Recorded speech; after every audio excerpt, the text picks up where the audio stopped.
In this video, I am using leftover cloth from various sewing projects to make something cute or useful with it.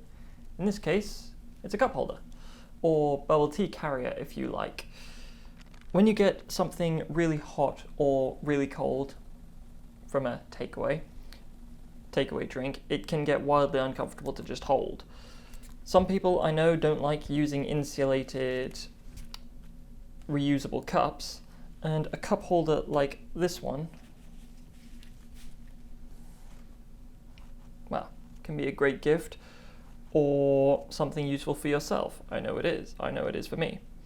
It's something quite elegant, is it?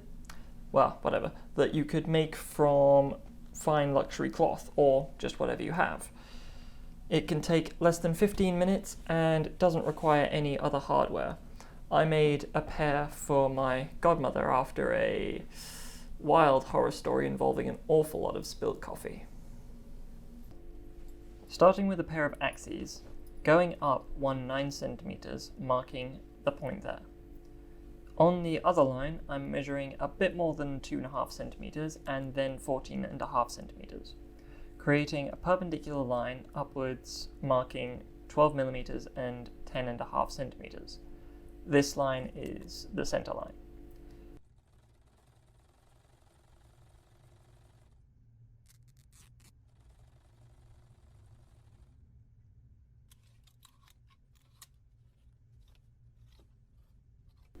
Joining the first 2 points I made, I'm going back to the third line I made, making small lines at right angles on both of the points on that line. From the top and bottom point on this line, I need curved lines to the other 2 points. Beginning to cut this out, I want to get the first 3 sides cut, leaving the center line, so that I can fold it along that line, creating the mirror image on the other side. This is the pattern now, with all the seam allowances included. Taking some of my leftover fabric now, making sure I get a pair of the shapes. Out of habit, I'm keeping right sides and wrong sides. I also want to be able to see the center line on the top edge on both, so I'm snipping into both pieces at that point.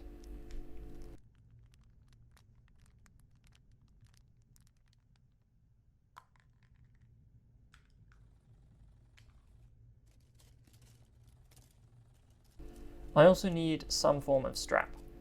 I can do anything, but since I have some selvage, I'm using pinking shears to cut the selvage off with a bit of excess cloth next to it. I am ironing the seam allowances on the top and bottom edges now, folding over 1 centimeter into the wrong sides on both curved edges. Flipping it over, I can do the same to the other side. This time I can simply follow the seams from the other side. I am also folding the pinked excess cloth over the selvage ID so that it can better serve as a strap. To the machine, I'm sewing the strap along the edge of the selvage ID to hold the pinked edge, and that functions very neatly as a strap, as a handle.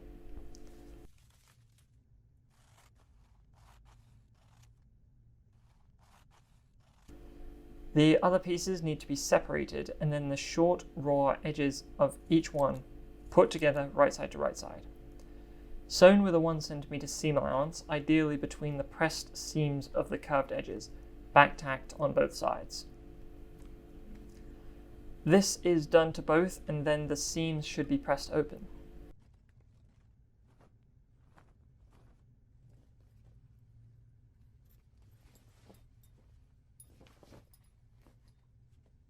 One of them needs to be flipped right side out, and the other will be put inside of it.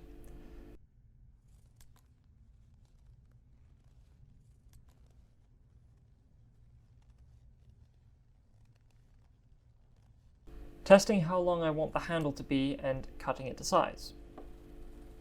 The seam allowances are being folded inside, and I'm placing the handle between the seams where the vertical seam is and the center line on the other side, pinning them in there.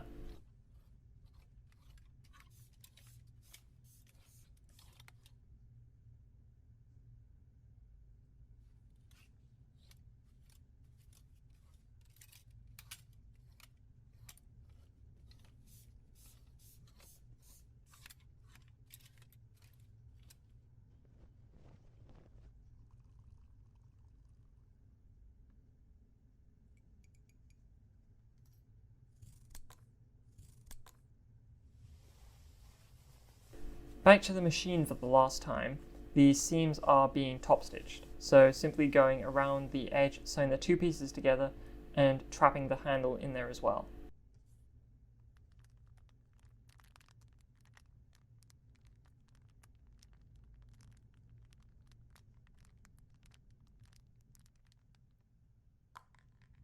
The last stitch is the same around the bottom of the holder, ensuring the seam allowances are folded up between the two pieces of cloth and the vertical seams are even. Neither of these two seams need to be back-tacked since they can just be overlapped.